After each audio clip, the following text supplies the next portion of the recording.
Saya akan periksa komputernya dulu, Pak.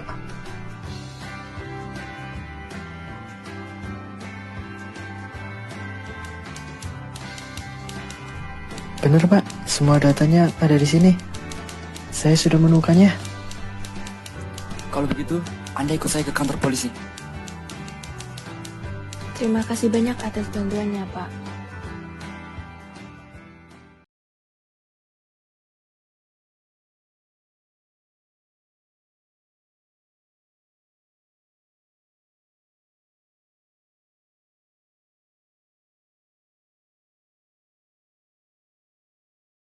Assalamualaikum warahmatullahi wabarakatuh. Saya dan rekan saya akan menjelaskan tentang materi kriminologi. Sebelum menjelaskan materi kriminologi, saya akan mengenalkan diri saya dan rekan saya. Saya sendiri Asa Ali Fawabina dan rekan saya Najla Zalfa Tufailah. Mempersingkat waktu, saya akan menjelaskan materi kriminologi. A. Tinjauan umum tentang kriminologi. 1. Pengertian kriminologi. Sejak awal kelahirannya, tidak ada satupun disiplin ilmu yang tidak memiliki arti dan tujuan, bahkan juga kegunaannya. Di samping ilmu pengetahuan lainnya, hal yang sama berlaku bagi kriminologi. Meskipun pernah dilontarkan kritik sebagai a king without country, hanya karena dalam perkembangannya kriminologi harus bergantung pada penemuan-penemuan disiplin. Secara etimologis, kriminologi berasal dari kata krimen yang berarti kejahatan dan logos berarti ilmu atau pengetahuan. Jadi kriminologi adalah ilmu atau ilmu pengetahuan tentang kejahatan. Kriminologi termasuk cabang ilmu pengetahuan yang berkembang pada tahun 1850 bersama-sama sosiologi, antropologi, dan psikologi. Nama kriminologi ditemukan oleh P. Topinot pada tahun 1830 sampai 1911, seorang ahli antropologi Prancis. Sedangkan istilah yang dipakai sebelumnya adalah antropologi kriminal. Kriminologi adalah proses pembentukan hukum, pelanggaran hukum, dan reaksi terhadap pelanggaran hukum. Dengan demikian, kriminologi tidak hanya mempelajari kejahatan saja, tetapi juga meliputi proses pembentukan hukum, pelanggaran hukum, serta reaksi yang diberikan terhadap para pelaku kejahatan. Pencurian di rumah ibadah merupakan suatu perbuatan melawan hukum, yang mana kita dapat mengetahui bagaimana proses terjadinya pencurian tersebut serta reaksi yang ditimbulkan oleh pelaku dan akibat yang diterima oleh pelaku karena telah melakukan suatu perbuatan yang melanggar hukum. 2. Kejahatan. Kejahatan merupakan suatu fenomena yang kompleks yang dapat dipahami dari berbagai sisi yang berbeda. Itu sebabnya dalam keseharian kita dapat menangkap komentar tentang suatu peristiwa kejahatan yang berbeda satu dengan yang lain. Dalam pengalaman, kita ternyata tak mudah untuk memahami kejahatan itu sendiri. Usaha untuk memahami kejahatan itu sebenarnya telah berabad-abad lalu dipikirkan oleh para ilmuwan terkenal. Pendapat para sarjana tersebut di atas kemudian tertampung dalam suatu ilmu pengetahuan yang disebut kriminologi. Kriminologi merupakan cabang ilmu pengetahuan yang muncul pada abad ke-19, yang pada intinya merupakan ilmu pengetahuan yang mempelajari sebab musabab dari kejahatan. Dalam arti lain, dilihat dari segi kriminologinya, kejahatan merupakan setiap tindakan atau perbuatan tertentu yang tindakan disetujui oleh masyarakat diartikan sebagai kejahatan. Ini berarti setiap kejahatan tidak harus dirumuskan terlebih dahulu dalam suatu peraturan hukum pidana. Jadi setiap perbuatan yang antisosial, merugikan, serta menjengkelkan masyarakat secara kriminologi dapat dikatakan sebagai kejahatan. B. Aliran positif, the positive school. Tinjauan singkat mengenai mazhab positif Italian. Penolakan terhadap mazhab sosialis dilancarkan oleh kaum-kaum tipologik, yakni mereka yang menganggap bahwa kejahatan bukan dihasilkan dari pengaruh ekonomi, namun kejahatan dihasilkan dari pengaruh perilaku manusia itu sendiri. Penolakan terhadap aliran klasik ini disebut aliran positif school pada abad ke-19. Aliran positif muncul ketidakpuasan dari jawaban-jawaban aliran klasik. Aliran yang berusaha menjelaskan mengapa seseorang bisa bertindak jahat. Aliran ini bertolak pada pandangan bahwa perilaku manusia ditentukan oleh faktor-faktor di luar kontrolnya, baik yang merupakan faktor biologik maupun kultural. Ini berarti manusia bukan makhluk yang bebas untuk berbuat menurut dorongan keinginan, tetapi dibatasi oleh perangkat biologiknya dan situasi kulturalnya. Secara singkat, aliran ini berpegang pada keyakinan bahwa kehidupan seseorang dikuasai oleh hukum sebab akibat atau cause-effect relationship. Aliran positif mempunyai landasan berpikir sebagai berikut. 1.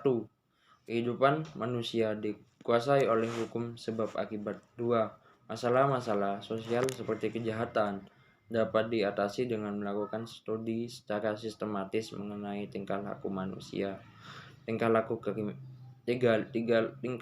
kriminal adalah hasil dari kondisi abnormalitas yang mungkin saja abnormalitas ini terletak pada individu atau juga pada lingkungannya. 4. Tanda-tanda abnormalitas tersebut dapat dibandingkan dengan tanda-tanda yang normal. 5. Abnormalitas ini dapat diperbaiki, maka penjahat pun dapat diperbaiki. 6. Treatment telah menguntungkan bagi penyembuhan penjahat, sehingga tujuan dari sanksi bukanlah menghukum, melainkan memperlakukan atau membina pelaku kejahatan. Pelopor dari ajaran positif ini adalah Kaisar Lombroso pada tahun 1835 sampai 1909. Ajaran Lombroso ini menggabungkan positif konte evolusi dari Darwin, serta banyak lagi pioner dalam studi tentang hubungan kejahatan dan tubuh manusia. Mazhab ini dikenal sebagai mazhab Italia. Menurut pelopornya, kejahatan merupakan bakat manusia yang dibawa sejak lahir. Dikatakan oleh Lombroso, criminal is born, not made. Teori Lombroso tentang kriminal atau penjahat yang dilahirkan menyatakan bahwa para penjahat adalah suatu bentuk yang lebih rendah dalam kehidupan, lebih mendekati nenek moyang mereka yang mirip kera dalam hal sifat, bawaan, dan watak dibandingkan dengan kera yang bukan penjahat. Manusia menurut Lombroso dapat dibedakan dari non-kriminal melalui beberapa atavistik, stigmata, atau ciri fisik dan makhluk. Pada tahap perkembangan semua sebelum mereka benar-benar menjadi manusia. Lombroso beralasan bahwa seringkali para penjahat memiliki rahang yang besar dan gigi taring yang kuat. Ada beberapa proporsi yang dikemukakan oleh Lombroso tentang born kriminal. 1. Penjahat dilahirkan dan mempunyai tipe-tipe yang berbeda. 2. Tipe ini bisa dikenal dari beberapa ciri tertentu seperti tengkorak yang asimetris, rahang yang panjang, hidung yang besek, rambut janggut yang jarang, dan tahan terhadap rasa sakit. 3. Tanda-tanda lahiria bukanlah merupakan penyebab kejahatan, tetapi merupakan tanda pengenal kepribadian yang cenderung memiliki perilaku yang jahat atau perilaku kriminal. 4. Karena adanya kepribadian ini, mereka tidak dapat terhindar dari pengaruh sifat yang jahat, kecuali bila lingkungan dan kesempatan tidak memungkinkan. 5. Penganut aliran ini mengemukakan bahwa penjahat-penjahat seperti pencuri, pelaku pembunuhan, pelanggaran seks dapat dibedakan oleh tanda-tanda dan ciri-ciri tertentu. Selanjutnya dilanjutkan oleh Mbak Najla Zalfa. Mazhab lingkungan. Teori ini biasa juga disebut sebagai mazhab Prancis. Menurut teori ini, seseorang melakukan kejahatan karena dipengaruhi oleh faktor di sekitarnya atau lingkungan, baik lingkungan keluarga, ekonomi, sosial, budaya, atau pertahanan keamanan termasuk pertahanan dengan dunia luar, serta penemuan teknologi. Masuknya barang-barang dari luar negeri seperti televisi, buku-buku, serta film dengan berbagai macam reklame sebagai promosinya ikut pula menentukan tinggi rendahnya tingkat kejahatan. Menurut Tarde, bahwa orang menjadi jahat disebabkan karena pengaruh imitation. Berdasarkan pendapat Tarde tersebut, seseorang melakukan kejahatan karena orang tersebut meniru keadaan sekelilingnya. Adapun ada beberapa macam-macam teori kriminologi menurut mazhab lingkungan atau sosial kultural atau sosial kriminal. Yang pertama, teori penyebab terjadinya kejahatan. Di dalam kriminologi dikenal adanya beberapa teori yang dapat dipergunakan untuk menganalisis permasalahan-permasalahan yang berkaitan dengan kejahatan. Teori-teori tersebut pada hakikatnya berusaha untuk mengkaji dan menjelaskan hal-hal yang berkaitan dengan kejahatan. Namun dalam menjelaskan hal tersebut sudah tentu terdapat hal-hal yang berbeda antara satu teori dengan teori lainnya. Bahwa dalam permasalahan lingkungan hidup, sebagai yang telah diungkap, bahwa di belahan dunia manapun, permasalahan lingkungan menjadi topik bahasan yang ramai diperbincangkan, baik di tingkat regional maupun nasional maupun internasional. Nah, permasalahan yang terus berputar di sekitar kondisi lingkungan yang seharusnya baik dan sehat. Undang-Undang Dasar Negara Kesatuan Republik Indonesia tahun 1945 atau UUD 45 Pasal 28 ayat 1 menyebutkan bahwa setiap orang berhak hidup sejahtera lahir dan batin, bertempat tinggal dan mendapatkan lingkungan hidup yang baik dan serta sehat, di mana mereka juga berhak memperoleh pelayanan kesehatan. Amanah Undang-Undang 1945 tersebut jelas memandang bahwa kebutuhan mendapatkan lingkungan yang baik dan sehat adalah salah satu hak asasi.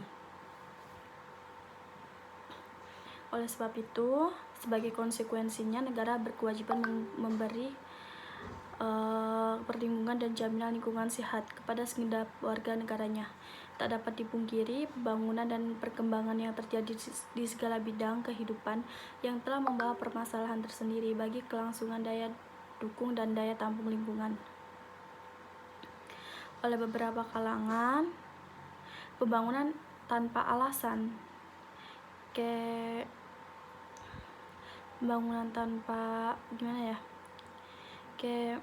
pembangunan tanpa alasan untuk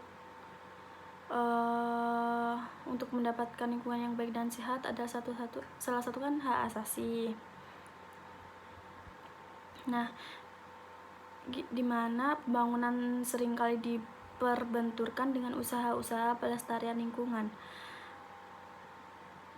Oleh beberapa kalangan, pembangunan seringkali dibenturkan dengan usaha-usaha pelestarian lingkungan, bukan tanpa alasan, sebab perubahan yang terjadi pada lingkungan hidup, reklamasi pantai, pembangunan perumahan atau pemukiman, pabrik-pabrik atau sebagai sarana dan prasarana pembukaan hutan sengaja maupun tidak dapat menjadi sederet contoh untuk hal tersebut.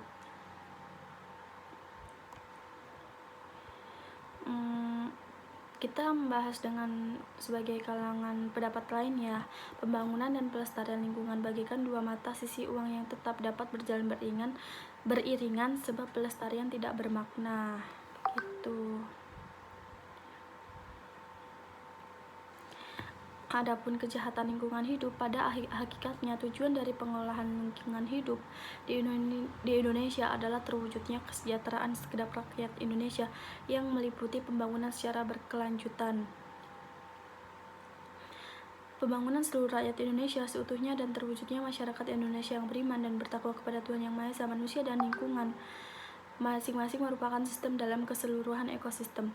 Manusia dapat mempengaruhi lingkungan, demikian pula lingkungan dapat memberikan pengaruhnya mempengaruhi lingkungan, demikian pula lingkungan dapat memberikan pengaruhnya pada kehidupan kita sebagai manusia, kehidupan manusia gitu.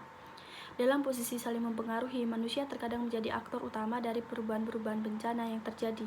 Telah dimaklumi, berbagai media senantiasa mengangkat isu-isu atau kasus-kasus lingkungan berupa pencemaran dan perusakan lingkungan, baik yang dilakukan oleh orang perseorangan maupun oleh korporasi.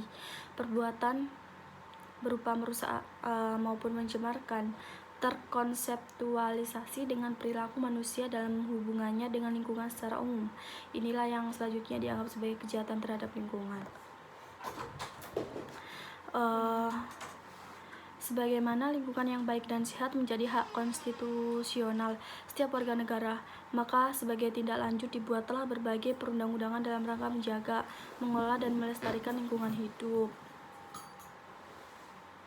Salah satu muatan peraturan yang penting adalah mengenai kejahatan-kejahatan lingkungan atau tindak pidana lingkungan hidup. Beberapa kalangan mengartikan kejahatan lingkungan sebagai perbuatan melawan hukum berupa pencemaran dan atau perusakan atas lingkungan hidup, baik lingkungan alam atau fisik, lingkungan buatan maupun lingkungan sosial budaya yang dilakukan oleh anggota masyarakat atau badan hukum. Interpol mendefinisikan kejahatan lingkungan sebagai berikut. Mengatakan bahwa setiap pelanggaran terhadap hukum lingkungan baik nasional maupun internasional atau pelanggaran terhadap aturan yang menjamin konservasi dan berkelanjutan dari lingkungan hidup dunia, keanekaragaman hayati dan sumber daya alam.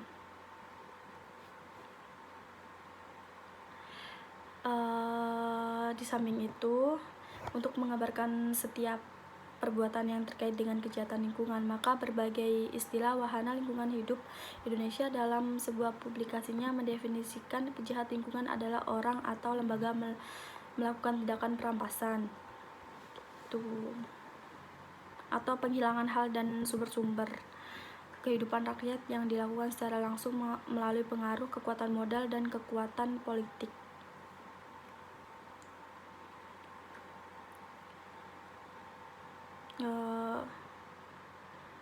Demikian yang termasuk dalam delik formil sebagai tindak pidana yang harus didasarkan pada persyaratan administrasi dari perusahaan atau individu itu bertindak dan patut diduga melakukan tindak pidana terhadap lingkungan.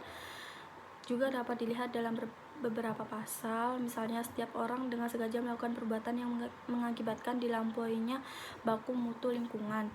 Yang kedua, pasal 102, setiap orang yang melakukan pengolahan limbah B3 tanpa izin. Kealpaan, melakukan perbuatan yang mengakibatkan pencemaran lingkungan hidup. Kealpaan, melakukan perbuatan yang mengakibatkan perusakan lingkungan hidup. Kesengajaan, melepas atau membuang zat, energi, dan komponen lain yang berbahaya.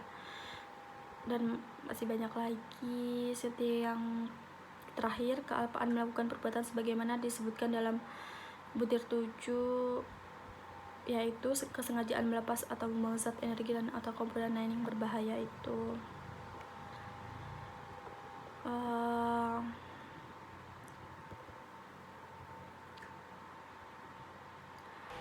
Teori-teori kriminologi tentang kejahatan menurut Santoso 2011 adalah sebagai berikut. Yang pertama, ada teori klasik Teori ini mulai muncul di Inggris pada pertengahan abad ke-19 dan tersebar di Eropa dan Amerika. Teori ini berdasarkan psikologi hedonistik. Menurut psikologi hedonistik, setiap perbuatan manusia berdasarkan pertimbangan rasa senang dan rasa tidak senang. Setiap manusia berhak memilih mana yang baik dan mana yang buruk. Perbuatan mana yang mendatangkan kesenangan dan mana yang tidak. Menurut Beccaria, bahwa setiap orang yang melanggar hukum telah memperhitungkan kesenangan dan rasa sakit yang diperoleh dari perbuatan tersebut.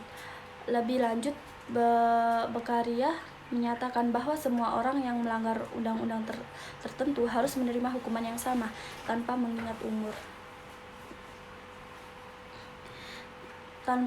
umur, kesehatan jiwa, kaya miskinnya, posisi sosial, dan keadaan-keadaan lainnya. Hukuman yang dijatuhkan harus demikian beratnya, harus sama imbang gitu. Terus yang kedua, teori neoklasik. Dengan demikian, teori neoklasik ini tidak menyimpang dari konsepsi-konsepsi umum tentang sifat-sifat manusia yang berlaku pada waktu itu. Doktrin dasarnya tetap yaitu bahwa manusia makhluk yang mempunyai rasio yang berkehendak bebas, karenanya bertanggung jawab atas perbuatan-perbuatannya dan dapat dikontrol oleh rasa ketakutannya terhadap hukum. Ciri khas teori neoklasik pada Weda 2011 adalah sebagai berikut. Yang pertama, adanya perunakan, perubahan pada doktrin kehendak bebas, kebebasan kehendak untuk memilih dapat dipengaruhi oleh satu patologi, ketidakmampuan untuk bertindak, sakit jiwa, atau lain-lain, atau keadaan yang mencegah seseorang untuk memperlakukan kehendak bebasnya. Dan yang kedua, premeditasi niat yang dijadikan ukuran dari kehendak. Tetapi hal ini menyangkut terhadap hal-hal yang aneh, sebab jika benar, maka pelaku pidana untuk pertama kali harus dianggap lebih bebas untuk memilih daripada residivis yang terkait dengan kebiasaan-kebiasaannya dan oleh karenanya harus dihukum dengan berat. Nah, yang kedua, pengakuan daripada sahnya keadaan yang berubah ini dapat berupa fisik atau cuaca, mekanis, dan sebagainya. Keadaan lingkungannya atau keadaan mental dan individu. Itu yang kedua. Dan yang ketiga, perubahan doktrin tanggung jawab sempurna untuk memungkinkan perubahan hukuman menjadi tanggung jawab sebagian saja. Sebab utama yang mempertanggungjawabkan seseorang untuk sebagian saja adalah kegilaan, kedunguan atau usia dan lain-lain yang dapat mempengaruhi pengetahuan dan niat seseorang pada waktu melakukan kejahatan.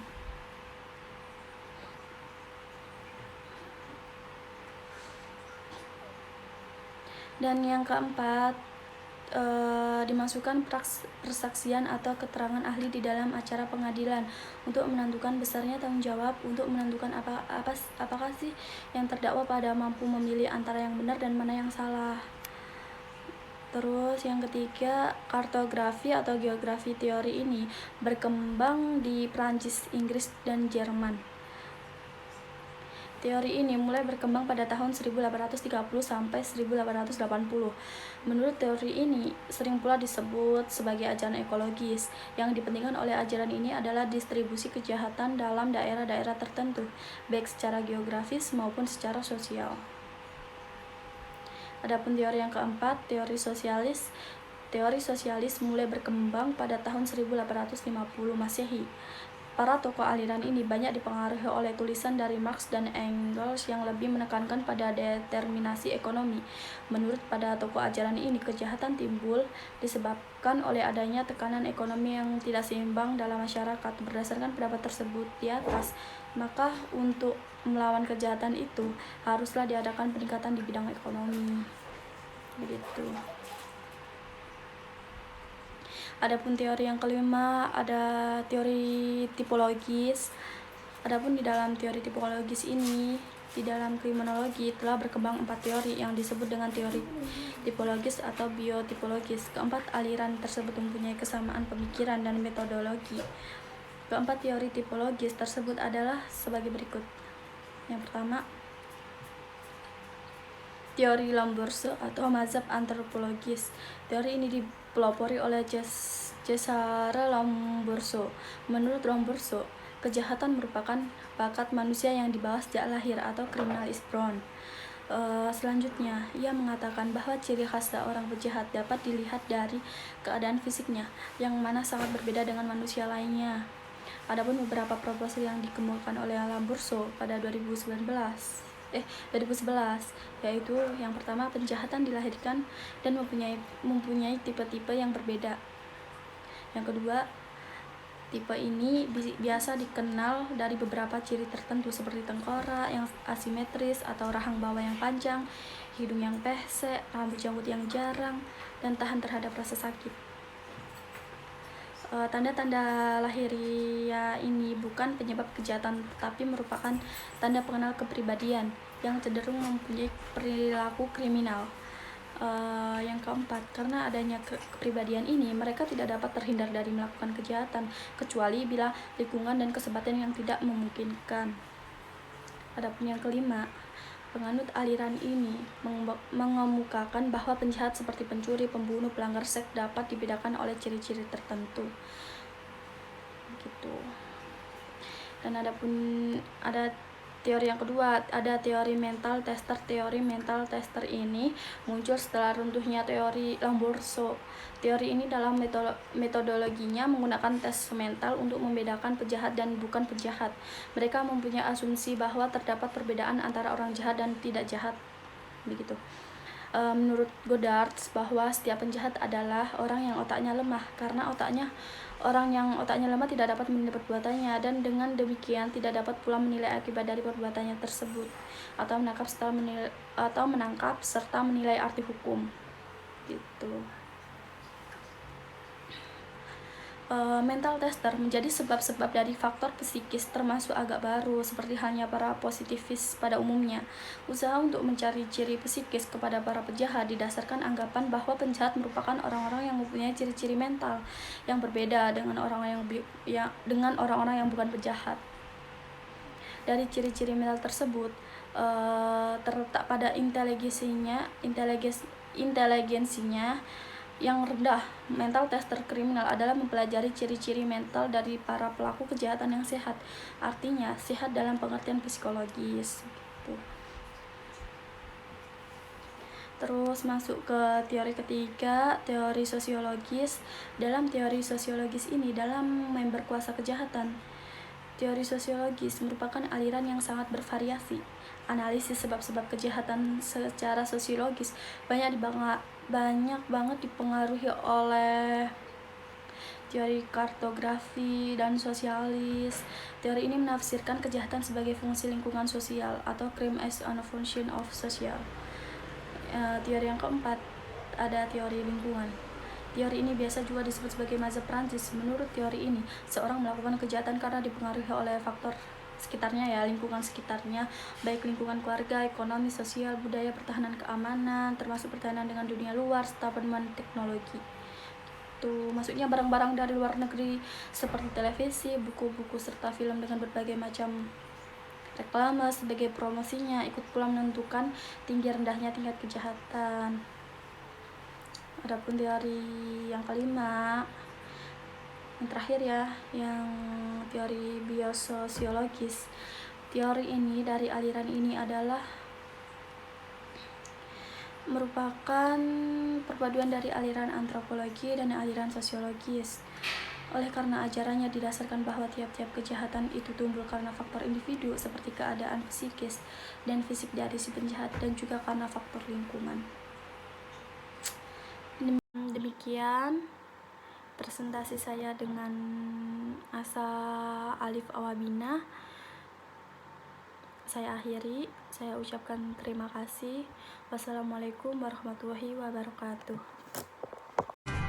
Bener Pak, semua datanya ada di sini. Saya sudah menemukannya.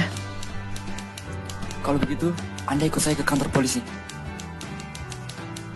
Terima kasih banyak atas bantuannya, Pak.